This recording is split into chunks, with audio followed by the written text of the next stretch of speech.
देवी देवताओं के मंदिर में जाके देखना, सब साल ओढ़ के बैठे होंगे। और शंकर जी के मंदिर में जाके देखना, बाल्टी भर के पानी तैयार।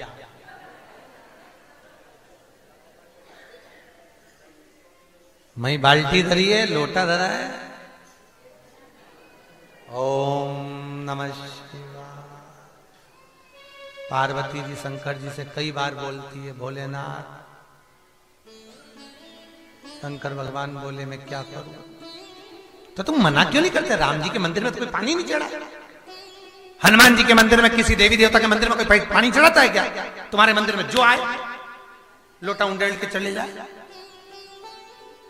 शंकर भगवान बोले, मैं अपने भक्तों को कुछ नहीं कह सकता। पार्वती जी बोली, तुम्हारे चक्कर में हमारी आफत पड़ी, तुमको चढ़ा के जा, साथ में हम पे भी उंडेल जाए, हम क्या करें? शंकर भगवान बोले, एक काम करो, मैं यहां बैठा हूं, तुम थोड़ी ऊंची बैठ जाओ, थोड़े ऊपर। पार्वती जी बोली शंकर भगवान से, तो दुनिया के लोग क्या कहेंगे कि बताओ पति नीचे बैठा पत्नी ऊपर। शंकर भगवान बोले, लोग यही समझेंगे कि शंकर जैसा दुनिया में कोई पति नहीं हो सकता, जो भले बेचारा नीचे बैठे पर पत्नी को ऊंचा बिठाए।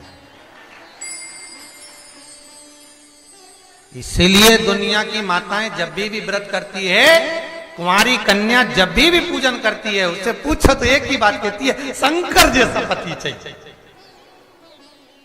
कोई नहीं के राम जैसा, क्योंकि वो सत्ता छोड़ के वनवास चलेगा। कोई नहीं के कृष्ण जैसा, क्योंकि 16,108 को लिया। जो बोले एक ही बात कैसा चाहिए? अरे बोले जम के शंकर जैसा। क्यों? कुछ नहीं बोले, अपनी मस्ती में। और धर्म पत्नी को भी रखे तो हमेशा से ऊंचा, जो आए वो इन पे उंडेल जाए, पर वो जगदम्बा वहीं बैठी हाथ जोड़ के। पार्वती जी बोले, इनके चक्कर में कब तक कपड़ा बदलूंगा? जो आए ना पानी उंडेल जाए, तो हम तो एक साइड अच्छे, मैं बैठा। किसी भी शंकर जी के मंदिर में जाके देखना, शंकर जी आराम से अलमस्ती में बैठे, पार्वती जी साइड में हाथ जोड़ के। यही है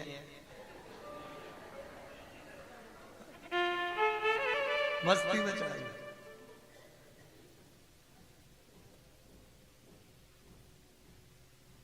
भोलेनाथ शिव कहते हैं कि कैलाश पर भले मत आओ, पर मन को कैलाश, मन पवित्र। गंगा कह रही है, मेरे जल में जब तक अस्थियां पड़ी रहे, तब तक जीव बैकुंठ का निवास करे। और दूसरा वर माता गंगा ने शंकर जी से मांगा, भोलेनाथ, मैं दुनिया के लोगों के पाप धो दूंगी, चिंता नहीं।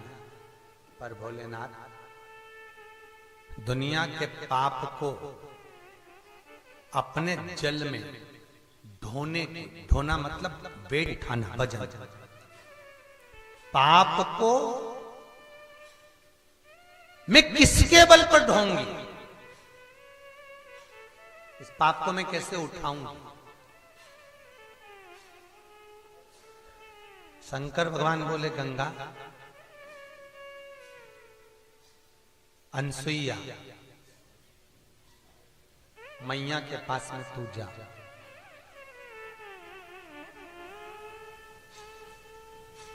और अनसुईया जी से विनती कर। इसलिए यहां पर गुप्त गोदावरी गंगा है। कौन सी है? गुप्त गोदावरी गंगा।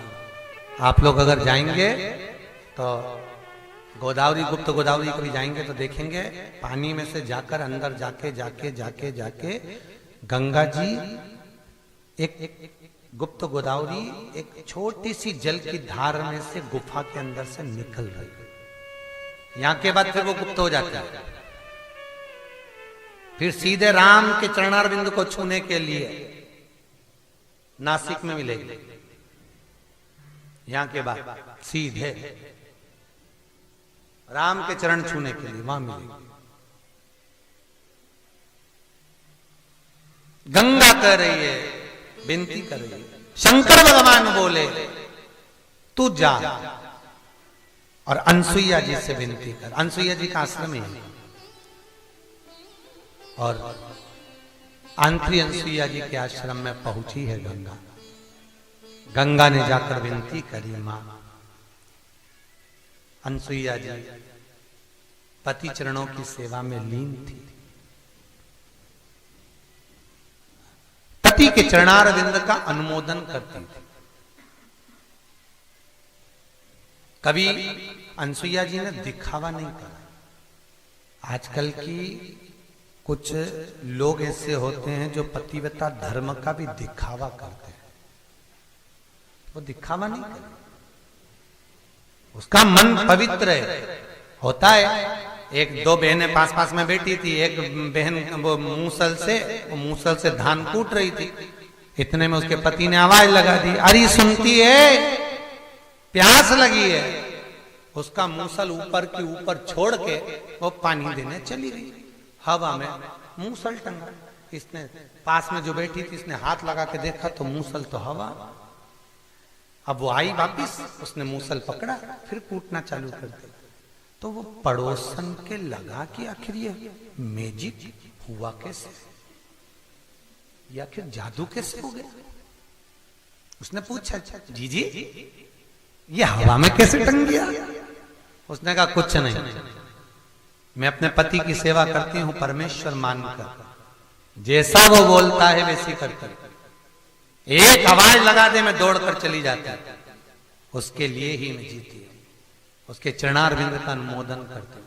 तो जो उसको अच्छा लगता है मैं भोजन बनाती हूं, प्रेम भाव से पवाती हूं। तो उसका जो झूठा मिलता है मैं पा लेती हूं, चरण दबाती हूं, चरण धोख लगाती हूं। ऐसा करने से ये हवा में मूसल टंग जाता है। हाँ। उसने सोचा मैं भी जाके करूंगी। घर गई, पति को आवाज लगाया, अरे सुनते हो। पति वो घबरा के बेचारा, हाँ बोल क्या हो गया। सुनो, मैं ना तुम्हारे चरण को प्रणाम करूंगी और फिर तुम सोओगे, जब मैं पांव दबाऊंगी तुम्हें जो अच्छा लगेगा मैं सब भोजन बनाऊंगी, फिर तुमको एक मैजिक दिखाऊंगा। कोई अच्छा जादू दिखाने वाला, ठीक है। पति को लगा ना जाने कजन कौन से क्या सीख किया है, मेरे पर विद्या मिथ्या कर। अब पति से पूछा तुम्हें क्या क्या अच्छा लगता है, बोलो। आज सिर पे पल्लू वल्लू रख के सब बढ़िया बिंदी लगा और तुरंत आके धोखा। तुम्हें क्या क्या अच्छा लगता है। पति ने मन में सोचा शादी के 40 साल हो गए, आज तक नहीं पूछा इससे, जिंदगी में पहली बार पूछी। अब मन कर पूछ रही है तो बता ही दे क्या क्या अच्छा लगता है। पूड़ी भजिया मंगोड़ा दही बड़ा इमरती कचौड़ी गुलाब जामुन। और पति ने जो लिस्ट खोली इतने में पत्नी बोली, चुप रहो, तुम्हारा बाप बनाएगा, मेरे से जितना बनेगा उतना बना दूंगी बस। पति ने मन में सोचा पूछा ही का है। अंदर गई, सब बनाया।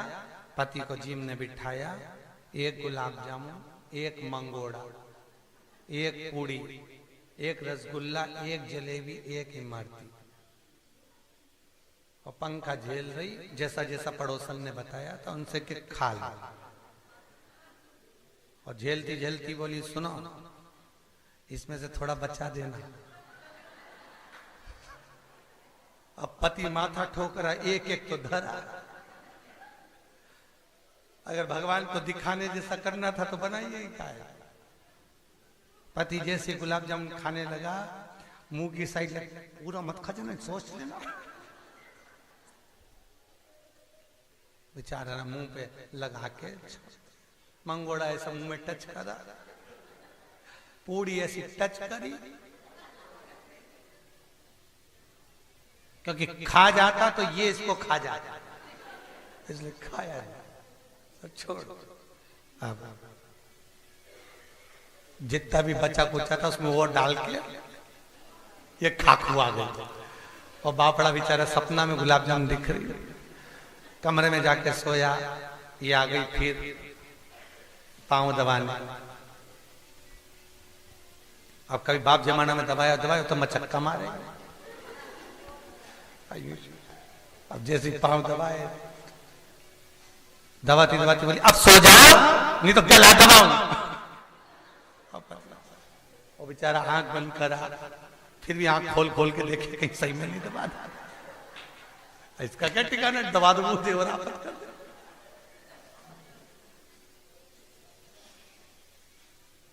फिर दबा दो दे, फिर क्या मतलब का महाराज। अब जैसी दबाते दबाते दबाते अब इसने कहा तुम जाओ बाहर घूमने, अब मैं मूसल ऐसा रखूंगी और तुम मुझे आवाज लगाना। अब इसने जैसे मूसल पकड़ के दो चराई, 4-6 बार देख लिया, आया तो है ही नहीं आवाज। उसने बोला था खिड़की में से देख लेना, जब हाथ ऊंचा हो तभी बोलना। अब जैसे इसका हाथ ऊपर गया, इसने आवाज लगे, अरे सुनती है। अब जैसी आवाज लगे, इसने जो मूसल को छोड़ा ने करम पे पड़े,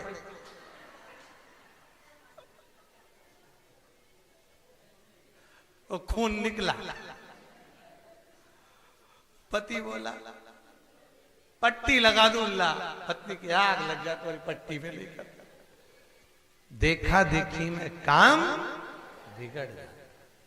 कभी किसी की देखा देखी मत करो, अपना जो मन करता है दिल से वो इतना भजन करता है, उसके जैसा देखकर हमको भजन नहीं करना। वो इतना पूजन करता है, उसके देखकर हमको पूजन नहीं करना। वो ऐसा कीर्तन करता है, उसको देखकर हमें कीर्तन नहीं करना। वो ऐसा स्मरण करता है, हमको उसको देखकर स्मरण नहीं करना। हमें अपनी मर्जी से उस परमात्मा को पाने के लिए दिखावा नहीं करना, हमको उसको पाने का तरीका ढूंढना। शिव पुराण कहती है, बहुत सुंदर चरित्र है महाराज। शंकर की कथा कहती है कि कई लोग कहते हैं कि हम हनुमान चालीसा पढ़ते हैं, कोई कहता हम शिव स्तोत्र पढ़ते हैं, कोई कहता हम राम रक्षा स्तोत्र पढ़ते हैं, कोई कहता हम शिव तांडव पढ़ते हैं, कोई कहता हम गीता जी का ये वाला अध्याय करते हैं, कोई कहता है हम ये वाला पाठ करते हैं। शिव पुराण कहती है किसी पाठ और अनुष्ठान की देवता को प्रसन्न करने के लिए जरूरत नहीं पड़ती। आप किसी पाठ को नहीं भी पढ़ेंगे चलेगा, पर आप अपने मन से कोई ऐसी स्तुति कभी भगवान के सामने कर दो, भोलेनाथ बहुत दिन हो गए, ठंड लग रही होगी, आपको कुछ उड़ा दो। कभी मन करे तो जाकर भगवान के सामने बैठकर अपने दिल की स्तुति करो। किसी की पढ़ी हुई, किसी की लिखी हुई, किसी की बाती हुई नहीं, अपने दिल से करो। भेड़ चराने वाला, जो वो भेड़ नहीं होती, बकरी चराता भेड़ चराता, वो एक भेड़ चराने वाला रोज शाम को भेड़ इकट्ठी करता और सबको शाम को इकट्ठी करके उनकी जू निकालता। जू निकालते निकालते कहता, भगवान राम वन में रहते रहते तुम्हारे सिर में बहुत सारी जू पड़ गई होगी, एक बार तुम मिल जाओ, जैसे ये बकरी की जू निकाल रही हूं सारी तुम्हारी निकाल दो। एक संत निकल के जा रहे थे, संत को क्रोध आ गया। संत ने जाकर एक थप्पड़ मार के कहा, बेवकूफ, पागल है, मूर्ख है, अकल नहीं है तेरे में। ये क्या कह रहा है कि भगवान राम को जू पड़ गई होगी, एक बार मिल जाओ सारी जू निकाल दूंगा। ये भगवान को भी जू पड़ती है? आज के बाद ऐसा बोला तो सोच लेना। उसने बोलना बंद कर दिया बेचारे।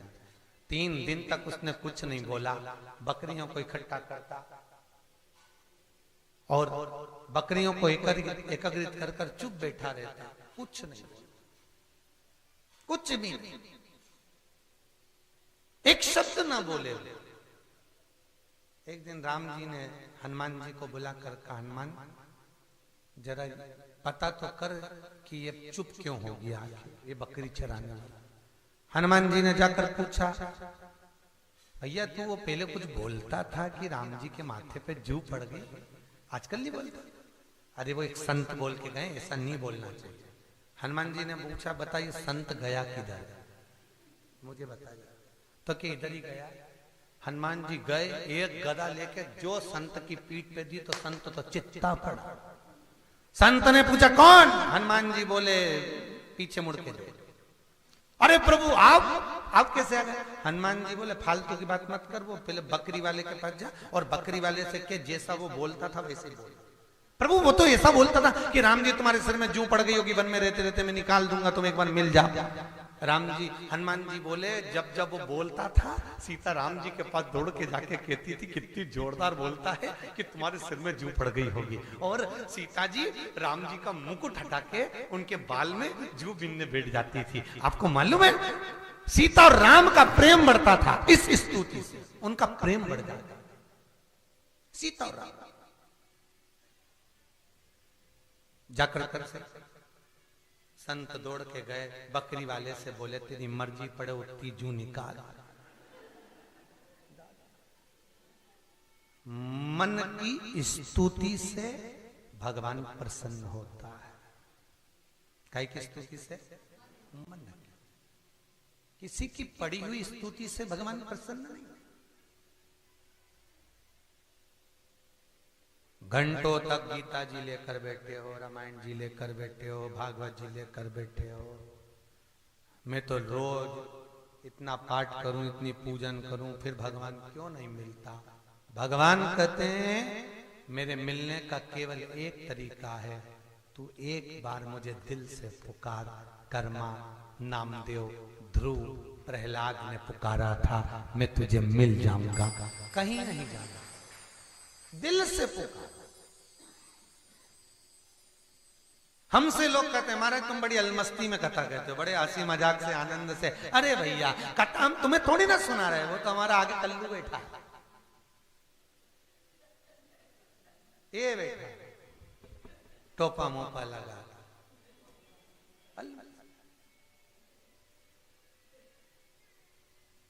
वो करा रहा है, सुन रहा है अपनी मस्ती में। बहुत वो अभी वो दिल्ली में एक कांड हुआ था, आपको मालूम है? वो अखबार में आया था, एक ही परिवार के 8-10 लोग एक साथ, देखिए ना जाने वो कौन से गुरु के चक्कर में पड़े। आंख बंद कर लो, देखो ऊपर उठे उठे, गले में रस्सी बांध लो, उठे लटक जाओ, पूरे उड़ गए। सही है कि गलत है? ईमानदारी से बोलो। शिव महापुराण की कथा कहती है मंदिर में जाकर, किसी चौखट पर जाकर, किसी भगवान के दरवाजे पर जाकर हाथ जोड़कर कभी आंख बंद करने की जरूरत नहीं है। ईमानदारी से बोलना, तुम तुम्हारी बहन के घर जाओ, तुम तुम्हारे रिश्तेदार के यहाँ जाओ और वहां जाकर जैसे वो दरवाजा खोले तुम आंख बंद करके खड़े हो जाओ, तो बहन भी कहेगी यार ये आंख तो खोल ले, मैंने दरवाजा खोल दिया, तुम तो आंख ही नहीं खोलो। बहन को बुरा लगेगा कि नहीं लगेगा कि मैंने आंख काहे के लिए दी है? बोलो जरा, देखने के लिए। अब तुम मंदिर में जाकर भगवान का दर्शन करने आए, हजारों रुपए का टिकट करवाया, रिजर्वेशन, इतनी दूर से आए और उसके बाद भी जैसे तिरुपति बालाजी के मंदिर में तुम देखना ढेर भीड़, तिरुपति में, नाथद्वारा में, सांवरिया सेठ में, बद्रीनाथ में, केदारनाथ में लाखों की जनता। और जैसे मंदिर में पहुंचे भगवान के सामने, भगवान भी कह रहा हो आंखों के अंधों, मेरे सामने तक खर्चा कर कर आए हो, एक मिनट मुझसे नींद तो मिला लो। और मेरे सामने आके भी आंख बंद कर ली। तिरुपति में एक बार कथा हुई, तिरुमाला में, वल्लभ मठ में, एक हाथीराम मठ में हुई थी, वल्लभ मठ में कथा थी। हम दर्शन करके बाहर खड़े थे तिरुपति के, और इतने में एक व्यक्ति कोई नया नवेला दर्शन करने आया, वो बाहर आके पूछ रहा क्यों भगवान कहाँ है? हमने कहा तू कहां से आया? तो क्या अभी अंदर से तो आया? तो अंदर भगवान नहीं मिला कि वहां तो सोना ही सोना, पूरी अलमारी सोने की जड़ी जड़ी, सब दूर सोना, और एक सामने कुछ हीरा पन्ना चमक रहा था। बस वो हीरा पन्ना जो चमक रहा था, वहीं पे जो काला काला सा मुख दिख रहा था कि हाँ एक कुछ दिखा था, सफेद सफेद दिखा, बस वही भगवान। अरे भगवान, जैसे ही लोग बाग हाथ जोड़े ऐसा ऐसा करें, मैंने भी कर लिया, और जैसे हाथ जोड़े आंख बंद करी और इतने में धक्का मार के भगवान तो मिला ही नहीं। भगवान भी कहे इतनी दूर से आया है और नेत्र बंद कर कर बैठ गया। भगवान भी कहे फिर आया काहे को? न जी भर के देखा, न कोई बात की, बड़ी आरजू थी मुलाकात की। इतनी दूर से चल कर आए थे, हजारों रुपए खर्च कर कर आए थे, 2 मिनट नहीं बैठे उसके, 2 क्षण नहीं बैठे उसके, 1 मिनट उससे बात करने का मौका नहीं मिला।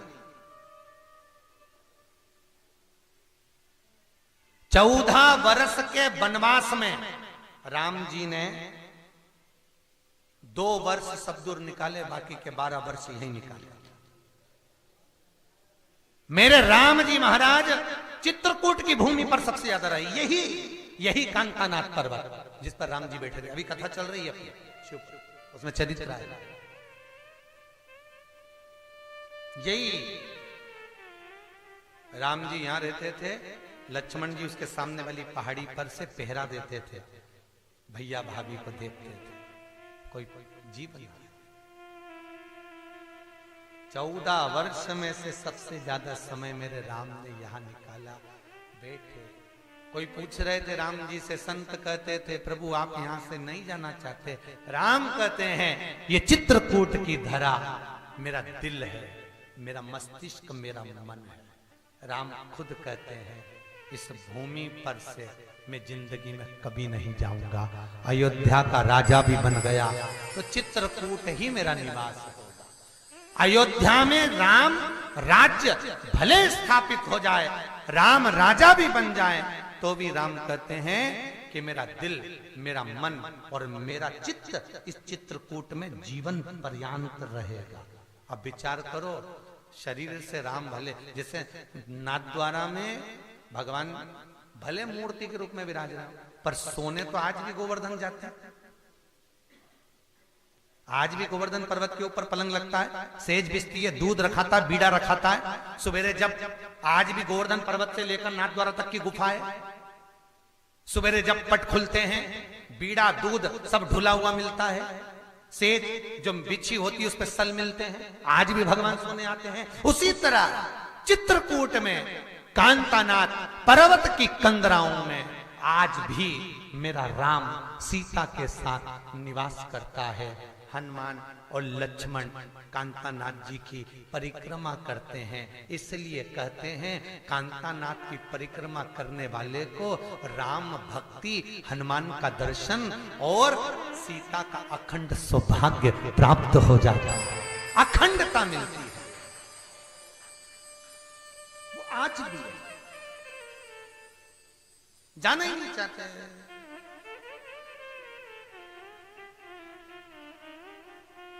सारे तीर्थों का जल लाए थे राम को राजा बनाने के लिए, यही चित्रकूट में। कौन लाए थे? भरत जी। मना कर दिया, मैं नहीं। तो रामचरितमानस में लिखा है हजारों नदियां, हजारों तालाब, हजारों कुंड, हजारों तीर्थ इस पूरे भारत की भूमि पर है। भरत जी ने कहा था मेरा भाई राम अयोध्या का राजा बनेगा, इसलिए जहां तहां सारे नलकूप भवन सब दूर से जल लेकर सारे तीर्थों का जल मंगवाया गया। राम जी ने मना कर दिया, मैं राज्य नहीं पाना चाहता, इस जल का क्या करेंगे? तो कहा भरत इसको एक कुएं में डाल दो। आज भी वो भरत कूप जिस कुएं में जल डाला गया है यही चित्रकूट से कुछ दूरी पर है। आज भी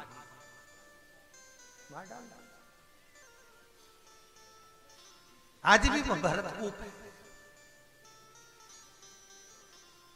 जहां सारे तीर्थों का जल विराजमान, एक एक धरा कण कण।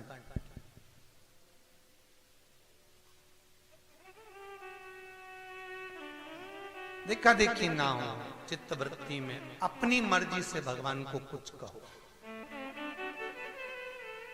अपने दिल से भगवान को कुछ कहो। और जब अपने मन से, दिल से भगवान को कहोगे तो वो मिलेगा, जरूर मिलेगा।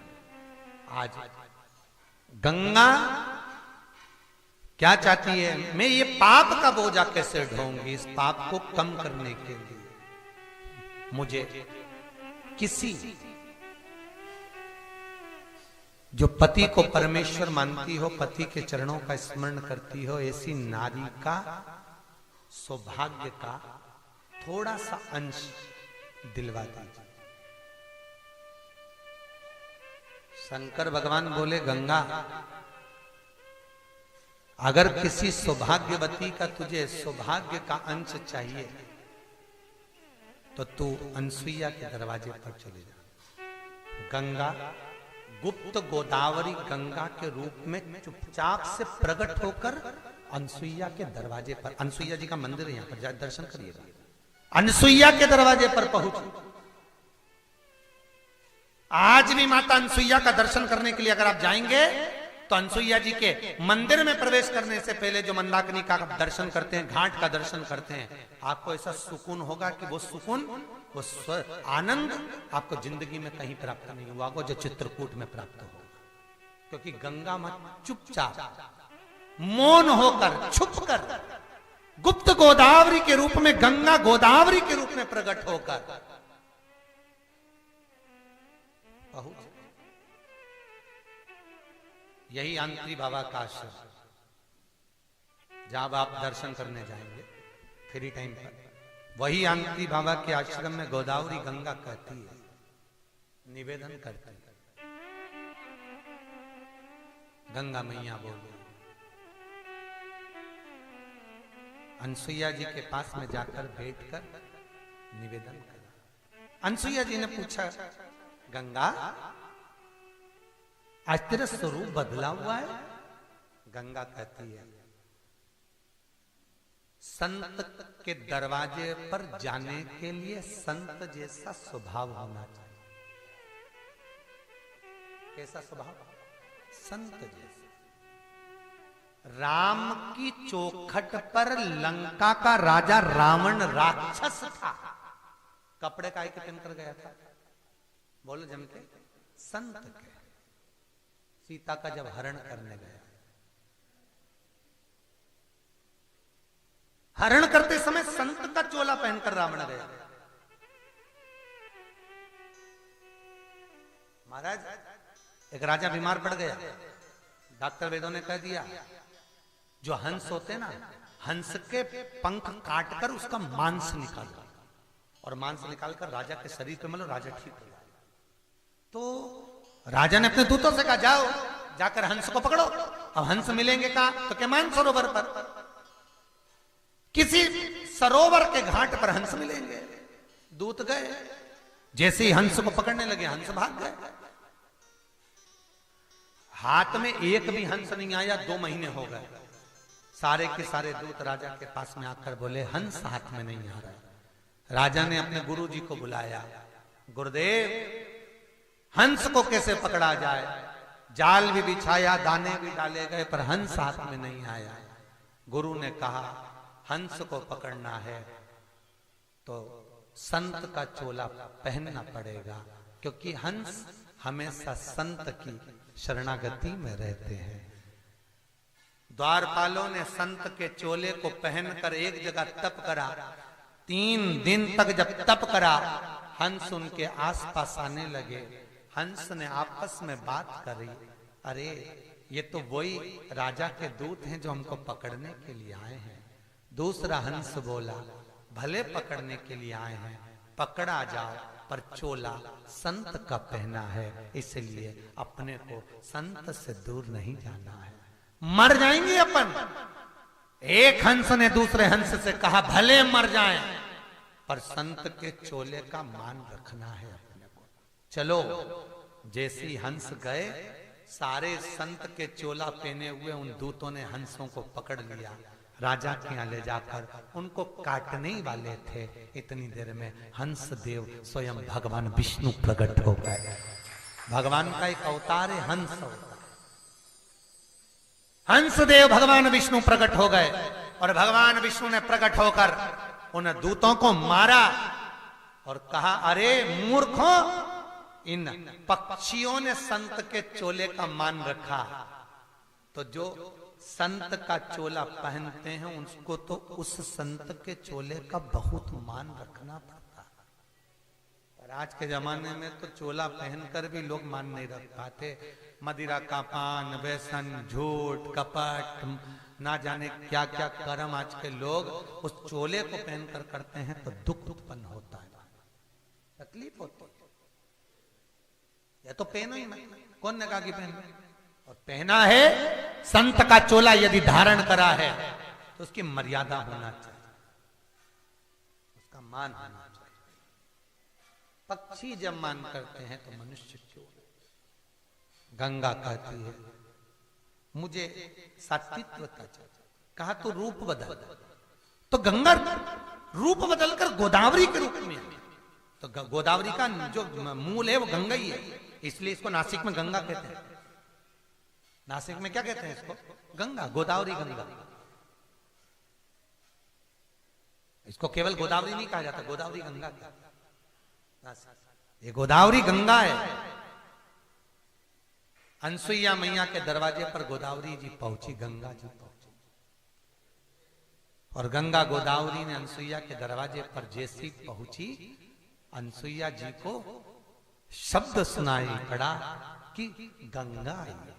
अनसुईया जी बाहर गई, गंगा जी को लेकर वापिस अंदर आई। पधारो। गंगा जी बैठी और गंगा मैया ने निवेदन किया अनसुईया जी से, मेरे आने का कुछ कारण है। अनसुईया जी बोली, बोलो क्या कारण है, कैसे आना हुआ, क्या चाहती हो, क्या चाहती हो? गंगा जी कहती हैं आपके मात्र 7 दिन का सौभाग्य, जो अखंड सौभाग्य का फल है वो मुझको दे दी। कितने दिन का? 7 दिन। एक अखंड सौभाग्यवती नारी, पतिव्रता धर्म का पालन करने वाली नारी, पति के चरणों का अनुमोदन करने वाली नारी, पति के चरणारविंद का स्मरण करने वाली नारी।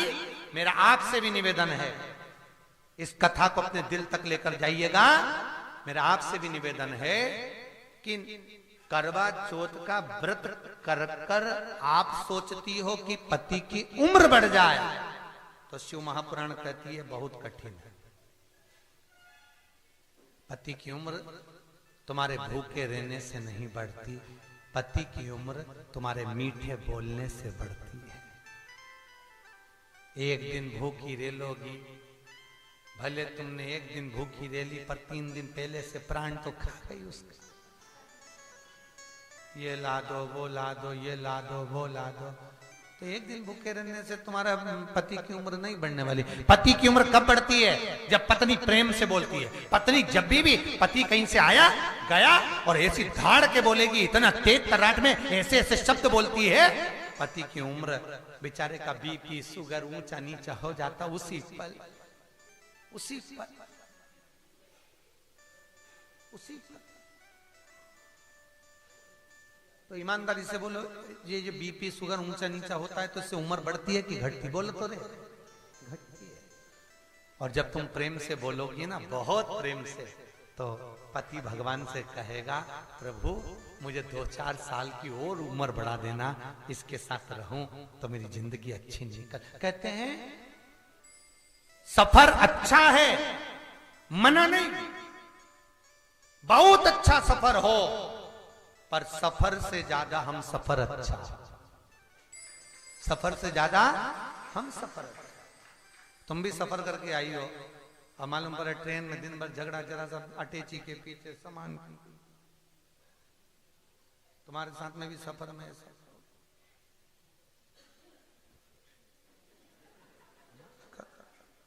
हमारा बैग यहाँ रखा था, तूने क्यों उठाया? अब सफर तो अच्छा हुआ, टिकट भी क्लियर मिल गया, सब कुछ हो गया, सीट भी मिल गई, पर जो आजू बाजू वाले मिले थे, हम सफर जो मिला था वो बिल्कुल भेरू जैसा मिल गया, सिंदूर चढ़ा हुआ। तो मालूम पड़े जरा सा पानी गिरा, जरा सा बैग नीचे रखा, जरा सा ऐसा हुआ और मुंह चढ़ा, ऐसा करे। पूरा सफर, टिकट तुम्हारा था, पैसे तुम्हारे लगे, आ रही थी चित्रकूट, पर वो जब से ट्रेन में चढ़ी और जब से एक बार की खटर पटर हुई तो चित्रकूट तक आनंद नहीं आया। और ऊपर से वहां पहुंची तो कमरे में 5-6 फिर मिल गए, बच्चे कुछ थे।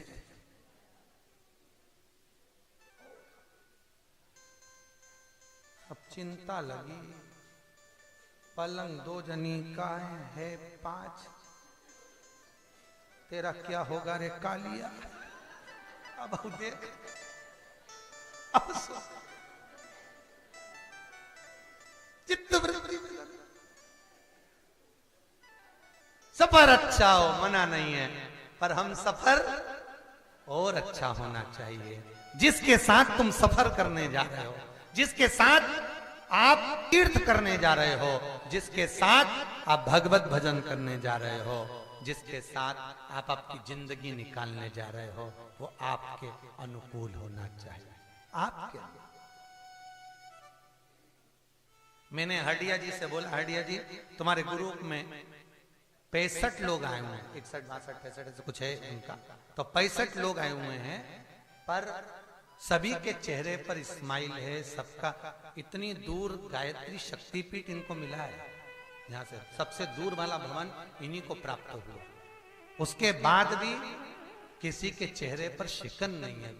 तो हरडिया जी बोलते हैं महाराज ये सब जितने भी है ना, पूरा एक परिवार जैसे चलते हैं, और परिवार में कई तरह के लोग होते हैं, कोई तेज भी हो, कोई नरम भी हो, पर संगत का जब असर होता है, सब ऐसे सत्संग करते हैं, ऐसा आनंद लेते हैं कि अपना परिवार घर सब भूल कर एक मस्ती में डूब, एक मस्ती।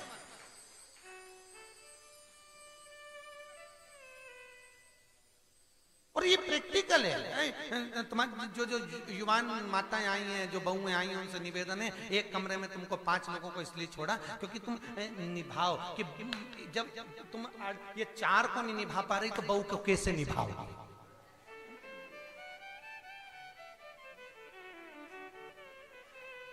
ये तुम्हारा प्रैक्टिकल एग्जाम में पास होना था।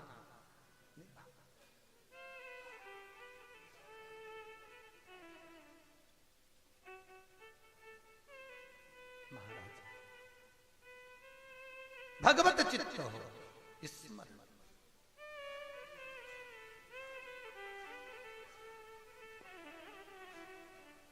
मुझे आज उज्जैन की एक कथा याद आ गई, 84 महादेव की, चौथे दिन यात्रा समापन होना थी, और उसी दिन यात्रा लंबी थी, और एक जगह वो पूड़ी बनवाई, याद आई, और एक जगह वो पूड़ी बनवाई, समिति वालों ने बनवाई इधर थी, उसके बाजू में स्कूल था सरकारी स्कूल में वो दिन का भोजन, उसमें बने थे आंगनबाड़ी के पराठे, मिलना थी यहाँ पूड़ी, पहुंच गई मां पराठा। तो कुछ माताएं पराठा खा रही थी, तो हमने पूछ लिया ये पराठे कहां से आए, तो कि वहां मिल तो रहे, तो हमने जाकर देखा, तो हमने तो कहा हमने मेथी की पूड़ी बनवाई थी, तो पराठा कहां से आया रे, तो वहां तो कोई ने नहीं बताया। फिर बाजू में गए तो वहां पर वो छोटे छोटे बच्चों को आंगनबाड़ी का भोजन मिल रहा था, तब मालूम पड़ा कि वो आंगनबाड़ी का पराठा खा गए। राम भला करे। ये उसी में हाल हो गया जैसे एक जगह की बारात, हमारे सीहोर में एक जगह की बारात आई राम, अब हमारे सीहोर की क्या कह रहे पर बोल दो, और सीहोर में बारात आई वर्मा जी के यहाँ। अब बारात आई तो वर्मा जी के यहाँ एक मकान, ऊपर का मकान था हमारे पास वाले का, उनने खाली करके दे दिया, खाली करके दिया, उसमें बस 2 सोफे रख दिया। अब बारात वापिस गई तो वहीं जो दहेज में सामान मिला था वो उन्हीं के कमरे में रखा था, मालूम पड़े वो वर्मा जी के भी सोफे ले गए, खुद के तो लेगा बारात, वर्मा के लिए।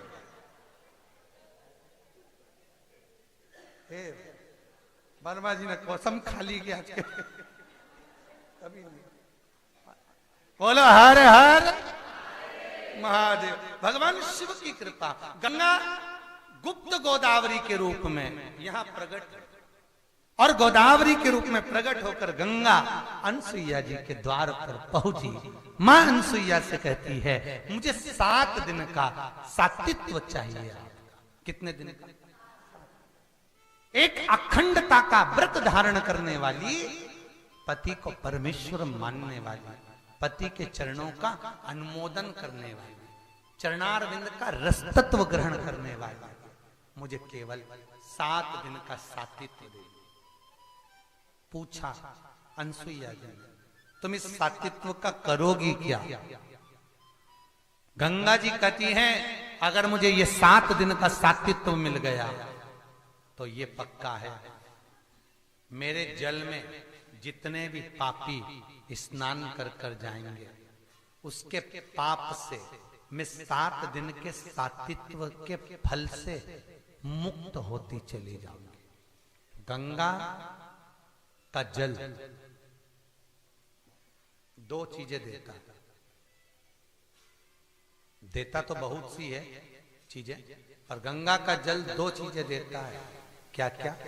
एक सौभाग्यवती नारी का अखंड सौभाग्य, इसलिए सुहागन नारी का सुहाग प्रखर हो, अखंड हो, इसलिए गंगा का जल कभी सड़ता नहीं, उसमें कीड़े नहीं पड़ते, भले कितने दिन भी भर के रखे हो, क्योंकि नारी का सौभाग्य अमर रहे, वो कभी सड़े नहीं, बेकार ना हो, खंडित ना हो, इसलिए गंगा का जल अखंड है।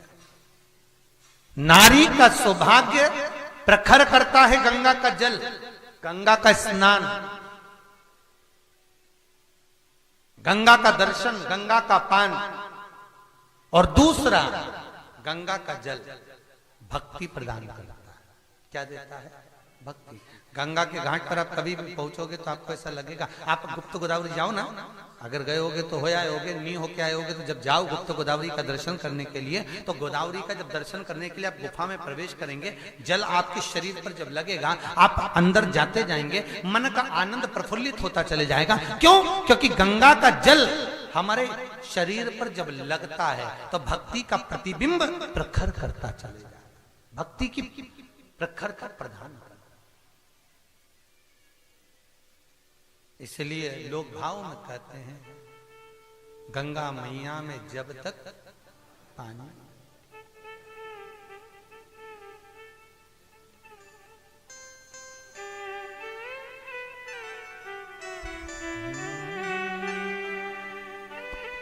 जिंदगानी रहे मैया, ओ गंगा मैया, मैया, ओ गंगा मैया, गंगा मैया में जब तक के पानी रहे, मेरे सजना तेरी जिंदगानी रहे,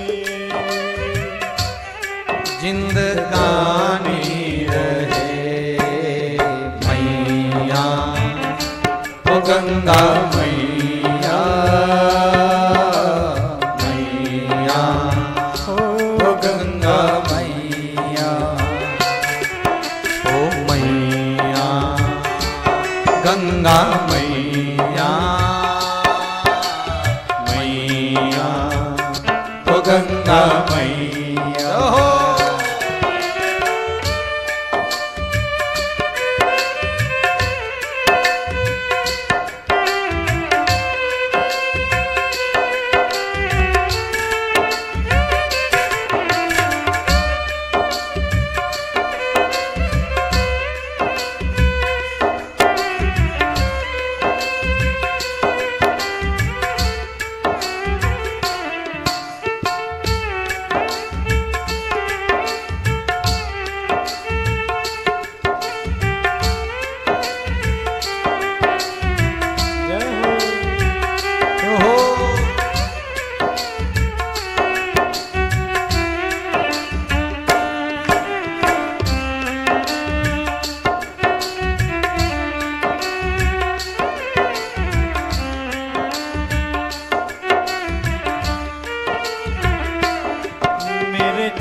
ही दीवानी रहे,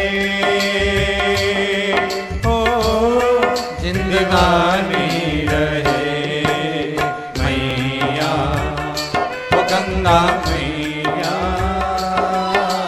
मैया ओ गंगा मैया, ओ मैया ओ गंगा मैया, मैया ओ गंगा मैया, गंगा मैया में जब तक के पानी रहे, मेरे सजना तेरी जिंदगानी रहे, हो जिंदगानी रहे मैया, ओ गंगा मैया।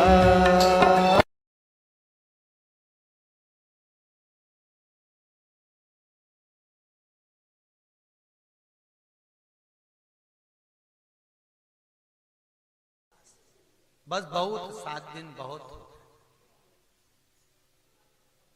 बहुत है, 7 दिन का साथी, इतने में मैं पापियों को तार।